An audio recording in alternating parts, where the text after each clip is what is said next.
அமைச்சர் பொன்முடியின் கட்சி பொறுப்பு பறிக்கப்பட்டுள்ளது. திமுக துணை பொதுச் செயலாளர் பொறுப்பில் இருந்து அமைச்சர் பொன்முடி நீக்கப்படுவதாக கட்சி தலைவரும் முதலமைச்சருமான மு.க. ஸ்டாலின் அறிவித்துள்ளார். பொதுச் செயலாளர் துரைமுருகனுக்கு பதிலாக முதலமைச்சரே இந்த அறிவிப்பை வெளியிட்டுள்ளார். என்ன காரணத்தால் முதலமைச்சரை நேரடியாக களத்தில் இறங்கி இப்படி ஒரு நடவடிக்கை எடுத்துள்ளார் என்பது பற்றிய முழு தகவலை இந்த வீடியோ பதிவுல தெளிவா பார்க்கலாம். திமுக நிகழ்ச்சி ஒன்றில் கலந்து கொண்ட அமைச்சர் பொன்முடி சர்ச்சைக்குரிய கருத்துக்களை பேசியுள்ளார். அவரின் பேச்சு கடுமையான விமர்சனங்களை ஏற்படுத்தி உள்ளது. அமைச்சர் பொன்முடியின் பேச்சுக்கு திமுக எம்பி கனிமொழியும் கண்டனம் தெரிவித்துள்ளார். இந்த நிலையில் அமைச்சர் பொன்முடியை கட்சி பொறுப்பில் இருந்து நீக்கி முதலமைச்சர் மு.க. ஸ்டாலின் அறிவிப்பு வெளியிட்டுள்ளார். திமுக துணை பொதுச் செயலாளர் பொறுப்பில் இருந்து அமைச்சர் பொன்முடி நீக்கப்பட்டதாக மு.க. ஸ்டாலின் அறிவித்துள்ளார். மேலும் பொன்முடிக்கு பதிலாக திருச்சி சிவா அந்த பொறுப்பில் நியமிக்கப்பட்டுள்ளார். பொதுச் செயலாளர் துரைமுருகனுக்கு பதிலாக முதலமைச்சர் அவர்கள் இந்த அறிவிப்பை வெளியிட்டுள்ளார். மிக மிக இக்கட்டான நேரத்தில் மட்டுமே பொதுச் செயலாளருக்கு பதிலாக கட்சி தலைவர் இது போன்ற அறிவிப்புகளை வெளியிடுவார். பொதுச் செயலாளர் அறிவிப்பிற்கு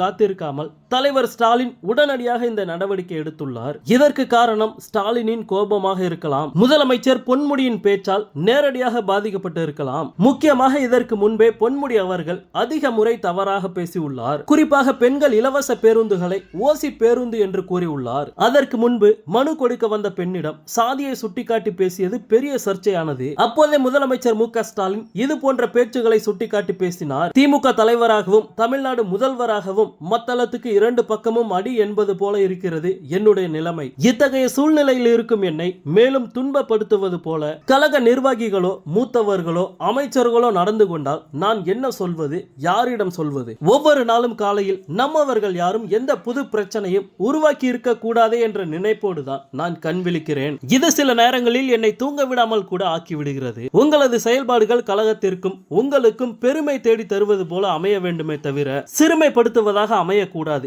பொது நன்மைக்காக மட்டுமே இதனை நான் சொல்லவில்லை, உங்களது நன்மைக்காகவும் சேர்த்து சொல்கிறேன். பொது இடங்களில் சிலர் நடந்து கொண்ட முறையின் காரணமாக கழகம் பலிகளுக்கும் ஏளனத்துக்கும் ஆளானது என்று நொந்து போய் பேசியிருந்தார். இப்படி பல முறை பேசி மூத்த தலைவர்கள் சிலர் அதை கேட்கவில்லை. இந்த நிலையில்தான் பொன்முடி மீண்டும் எல்லை மீறி பேசியதால் பொதுச் செயலாளர் துரைமுருகனுக்கு பதிலாக கட்சி தலைவரும் முதலமைச்சருமான மு.க. ஸ்டாலின் இந்த அறிவிப்பை வெளியிட்டுள்ளார்.